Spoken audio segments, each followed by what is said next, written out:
How to fix EXE files not opening on Windows 11. This tutorial shows you how to get your executable files launching properly again on your PC. First, right-click on the EXE file that is not opening and click on Properties.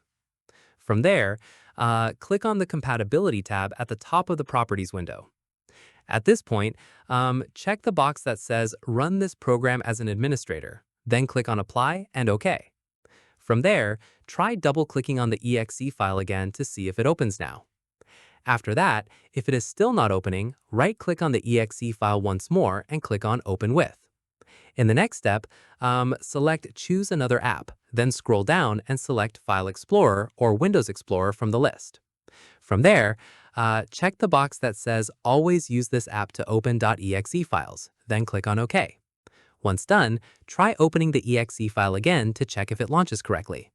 Following this, if the issue persists, right-click on the Start button and click on Windows PowerShell or Terminal, then run it as administrator. From here, type in sfc/scan now and press Enter to scan and repair any corrupted system files that may be preventing EXE files from running. At this stage, once the scan completes, restart your PC and try opening the EXE file once more. After this, if it is still not working, temporarily disable your antivirus software, as some antivirus programs mistakenly block legitimate EXE files from running.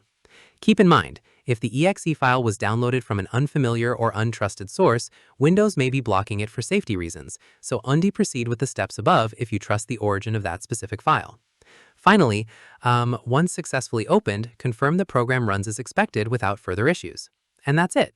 If this guide helped you fix EXE files not opening on Windows 11, give it a like, subscribe for more Windows tutorials, and tap the bell icon for updates. See you in the next one.